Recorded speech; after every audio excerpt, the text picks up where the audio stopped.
El idealismo de Sófocles había sido capaz de imaginar héroes convincentes. Eurípides consiguió el mismo resultado tomando sus personajes de la vida. Se ha afirmado que Sófocles pintaba sus personajes como debieran ser y Eurípides como son. Este situó a sus héroes y heroínas por encima del nivel medio, no por sus cualidades sobrehumanas, sino por la fuerza de sus pasiones, por su patos. Eurípides planteó en escena el amor y el odio. Sus héroes son reyes y reinas, pero su vida sentimental es común a la de todos los mortales. La fuerza de Eurípides reside en su talento de psicólogo. Penetró en el corazón humano más hondo que sus predecesores. Él mismo poseía un temperamento atormentado. La desarmonía de sus obras produce un efecto dramático más violento que la armoniosa poesía de Sófocles. Eurípides es más realista que Esquilo y Sófocles, aunque sin dejar de mostrarse con frecuencia disidente. En las lenguas clásicas no hay protesta más enérgica contra los horrores de la guerra que su drama Las Troyanas. Presenta aquí la victoria griega en su dimensión real, incluyendo los sufrimientos de los vencidos. Para los espectadores, Agamenón no aparece ya como el pastor del pueblo, sino como el hombre que acepta el sacrificio de su hija para rescatar a una mujer frívola y que, para satisfacer su venganza, provoca hecatombes. La propensión a reflexionar sobre los problemas de su época valieron a Eurípides el título glorioso de filósofo del teatro. Por eso sus tragedias son mucho más armoniosas que las de sus predecesores, y su composición no ofrece una unidad tan rígida. No obstante, introducir problemas y asuntos modernos en mitos antiguos es echar vino en odres viejos. Eurípides seguramente quiso sugerirnos que el hombre de la calle puede vivir una vida tan interesante como la de los héroes legendarios, los reyes y reinas de tiempos pasados.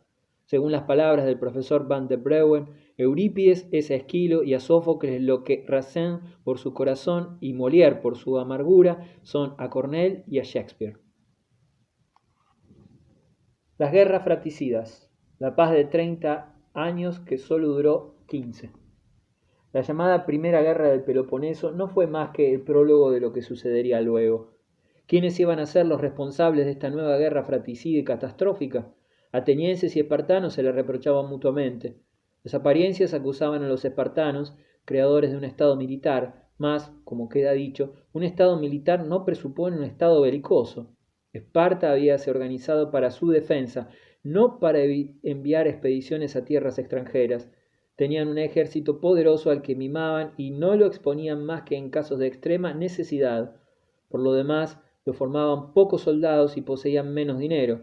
El gobierno de Esparta tenía otra razón para temer la guerra. Podían muy fácilmente desencadenarse rebeliones interiores. Si daban armas a los hilotas y periecos, estos se considerarían iguales a sus dominadores y podían exigir participación en el gobierno. A Esparta no le interesaba una guerra ofensiva. Otro era el caso de Corinto. Esta polis, miembro de la Liga del Peloponeso, difería de Esparta en casi todos los aspectos y tenía lo que faltaba a aquella, flota y dinero. Además, esta ciudad ocupaba una situación estratégica muy favorable. Su istmo unía Grecia del norte con el Peloponeso. Dominaba 3 rutas comerciales de primera importancia, 2 en el mar y una por tierra, y su flota comercial y militar había sido la más poderosa de Grecia hasta las guerras médicas. Sus artesanos exportaban por doquier productos muy solicitados. Corinto era el corazón del mundo en esta época. Las más bellas y elegantes cortesanas de Grecia vivían allí, con un lujo desenfrenado. En la Acrópolis de Corinto destacaba un templo de esplendor casi oriental, dedicado a Afrodita, a cuyo servicio estaban destinadas 1000 muchachas que atraían a Corinto a los marinos del mundo entero. La Afrodita adorada en este templo era Astarté, procedente de Fenicia, igual que la púrpura de Tiro. Píndaro canta con discreción a las muchachas hospitalarias de la opulenta Corinto. De todos los países llegaban gente para sacrificar a Afrodita, y Lais, una bella perendenga, a quien Aristófanes llamaba la Circe de Corinto, tenía tanto oro que podía permitirse el lujo de erigir templos. Durante la guerra del Peloponeso, aún era considerada una de las ciudades más opulentas del mundo. Una fiesta al estilo de Corinto era para las demás ciudades griegas un lujo inaccesible y casi inimaginable. Corinto era rival de Atenas en el mar, y el motivo de tal competencia era Sicilia. Además, los corintios deseaban el monopolio del tráfico en el mar Jónico, dejando a los atenienses solo los mares Egeo y Negro. La tensión entre ambas rivales no cesó de agravarse. Al final la hostilidad fue tal que cualquier roce bastaba para desencadenar la guerra. Detalle importante para los corintios era ganar para su causa a Esparta y a la Liga del Peloponeso. Enviaron, pues, una delegación a Esparta a fin de exhortar a los lacedemonios que, tan lentos para entrar en acción si no se los impulsaba. Queriendo provocar su amor propio, los embajadores hicieron comparaciones un tanto desagradables entre el ánimo decidido de los atenienses y la flema de Esparta. Los corintios plantearon un ultimátum para provocar el conflicto. Si Esparta no quería tomar parte de una guerra contra Atenas, Corinto buscaría otros aliados, sobre todo Argos, la antigua rival de Esparta.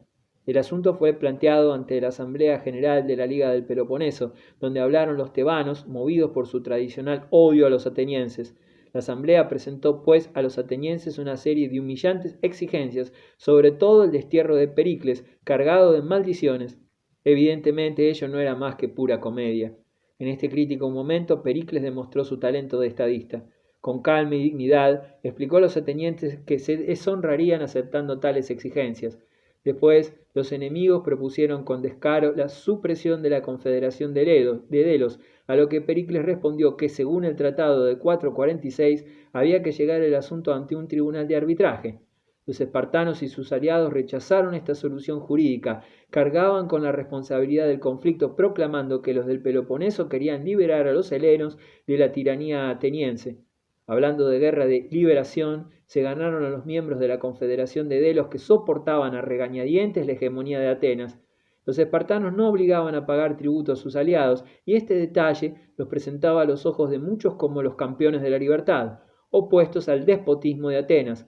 Hacía tiempo que los jonios habían olvidado lo hecho por Atenas en pro de su libertad, no veían más que una cosa, el dinero que les costaba conservarla. En Atenas, la oposición perseguía el mismo fin que los enemigos de la ciudad, la proscripción de Pericles. Demagogos como el curtidor Cleón tomaron por su cuenta los ideales democráticos y se proclamaron sus paladines. Los adversarios de Pericles atacaron su vida privada y, fingiendo defender las buenas costumbres, acusaron a Aspasia de ser una hetaira. Pericles estaba en desacuerdo con sus dos hijos, que despilfarraban su patrimonio, y sus enemigos se pusieron de parte de los derrochadores. Pero la gloria de Pericles era mucha, y demasiado fuerte su personalidad. No pudiendo atacarle de frente, sus enemigos trataron de abatirle por medios tortuosos, arremetiendo contra sus partidarios y sus mejores amigos. Como el filósofo Anaxágoras era uno de estos, se persuadió un sacerdote para que le acusara de haber atacado la religión, sosteniendo opiniones heréticas sobre la naturaleza de los cuerpos celestes. En efecto, Anaxágoras se había atrevido a decir que los rayos de Zeus herían tanto a los inocentes como a los culpables, e incluso a veces a los templos de los dioses.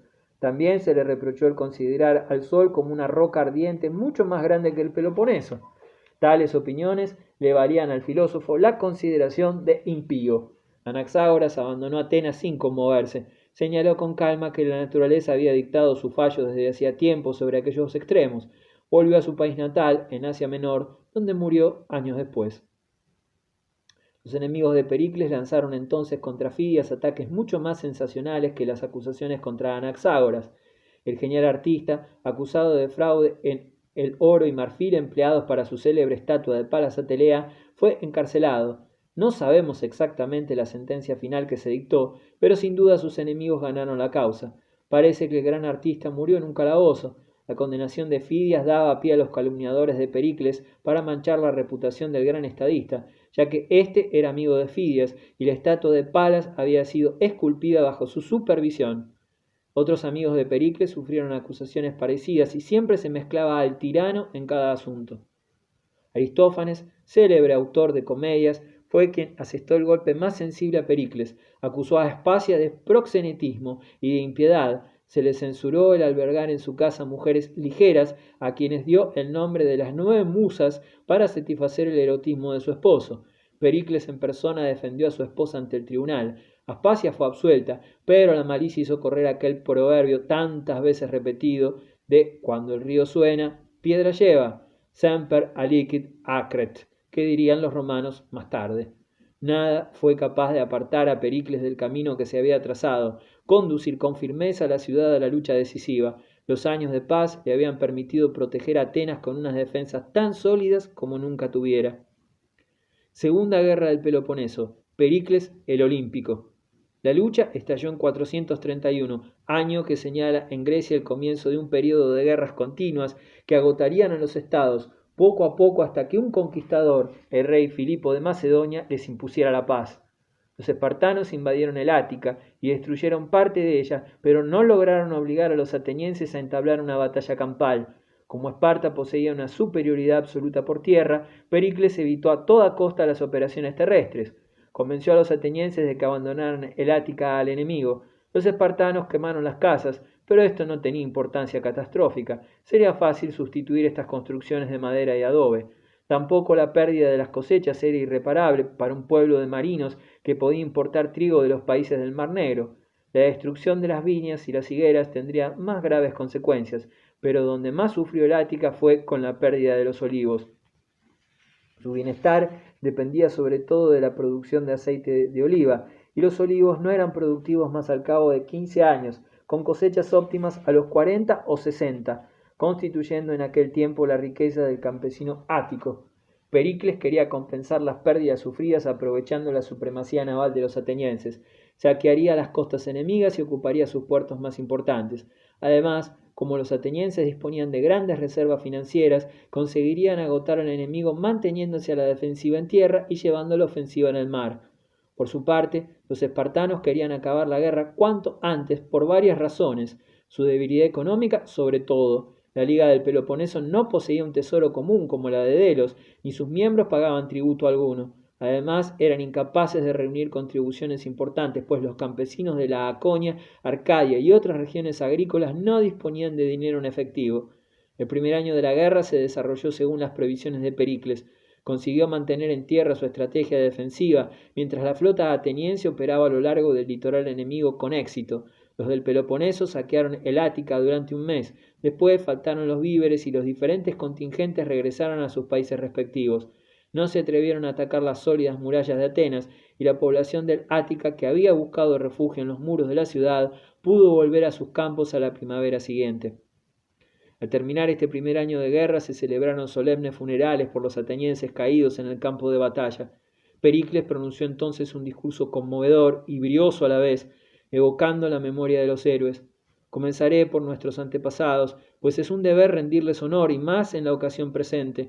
Ellos habitaron este país a través de ininterrumpidas generaciones y lo hicieron independientemente con su esfuerzo. Nos transmitieron un país libre tal como lo hemos conservado hasta hoy. Pericles fue mencionando una tras otra todas las ventajas que entrañaba el derecho ateniense sobre el espartano.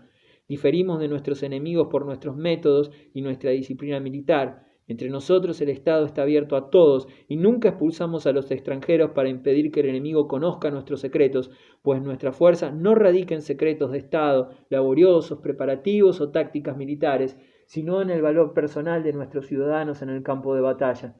Nuestros adversarios, por el contrario, se preparan para el combate desde su más tierna juventud y soportan las pruebas más largas y penosas, pero no afrontan los peligros con más ánimo que nosotros, a quienes nos acusan de llevar una vida demasiado fácil.